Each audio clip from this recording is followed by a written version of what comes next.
Eu comecei na implantodontia tem mais ou menos uns 10 anos fazendo curso de atualização, né? Então eram casos muito selecionados. Depois que eu fiz a minha especialização, me aprofundei um pouco mais, eu comecei a me aventurar nos casos maiores, né? Onde eu precisava fazer grandes reconstruções, regenerações ósseas guiadas, preenchimento de defeitos, levantamento de seio maxilar, e aí eu comecei a trabalhar com os enxertos. O Extragraft eu comecei a ter contato com ele há pouco tempo, deve ter mais ou menos um ano e meio. Gostei muito do resultado, conseguia fazer preenchimentos de defeitos vestibulares, reconstruções ósseas um pouco maiores e também preenchimentos de alvéolo, né, pós-extração.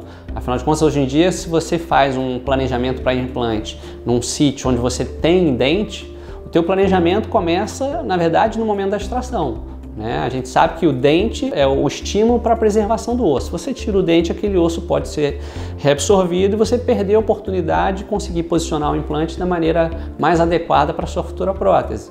Então, eu já planejo o meu caso no momento da extração. Tento, na medida do possível, colocar algum enxerto na região para preservar o volume daquele osso para uma futura instalação de implante, quando não é possível fazer instalação imediata. Sou especialista em prótese, eu dava aula de prótese, então para mim a questão da restauração, da reabilitação pós-implante era fundamental. Então quando você entra na implantodontia sabendo que você depois vai precisar restaurar aquele implante, te dá uma visão muito boa de posicionamento tridimensional, né? Então muitas vezes você tem situações de o osso não está favorável para você colocar o implante na posição correta e você precisa criar o osso para depois colocar o implante. Tá? Então nessas horas você tem que ter uma noção do que você pode usar de recurso para conseguir aquele volume ósseo, né? E os enxertos, no caso, são muito importantes para isso. Quando a gente faz uma extração de um dente, né, a gente sempre espera que aquele coágulo que se forme ali seja suficiente para haver a cicatrização daquele tecido e a regeneração do osso no volume original. Só que a gente sabe que isso não acontece, né? São raríssimos os casos onde você consegue fazer uma extração, não colocar nada e ainda ter um volume ósseo preservado. 100% dos casos que eu faço extração, seja com implante imediato ou não, né, eu coloco um preenchimento daquele alvéolo para manter o volume ósseo. E para isso é importante que você tenha um substituto ósseo, um material de enxertia, que tenha uma remodelação lenta, né, que te permita tempo para o organismo criar novos vasos, atrair células para aquela neoformação óssea, né, uma nova formação de vasos sanguíneos, onde venham as células indiferenciadas e se transformem em células ósseas, enfim. Quando a gente faz a colocação do enxerto, o Extragraft, com relação a isso, ele é muito bom porque, além da questão da hidroxiapatita, né, você tem a associação com o colágeno que faz um arcabouço muito bom, muito perfeito para que você tenha a atração dessas células e a formação do osso novo ali. Então, a capacidade osteocondutora do material é excelente. Toda vez que a gente faz uma extração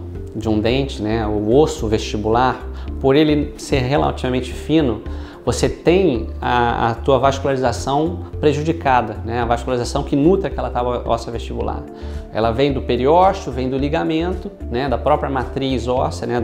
Da medula óssea. Então, quando você tira o dente, aquilo, de certa forma, vai repercutir na vitalidade daquele osso. Então ele tende a ser reabsorvido. É importante a gente tentar, sempre que possível, preencher aquele espaço para manter o volume e permitir que novos vasos sanguíneos cheguem na região. Hoje em dia é inconcebível você fazer um procedimento de extração sem pensar nessa preservação. Se falava antigamente que quando o gap era muito pequeno, você não precisava preencher.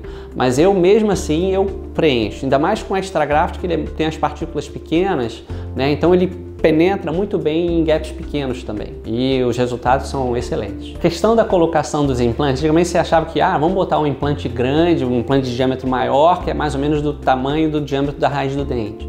Hoje em dia a gente não vê muito por esse aspecto. É preferível você colocar um implante mais estreito, onde você vai ter um perímetro de osso maior, mais espesso ao redor do implante.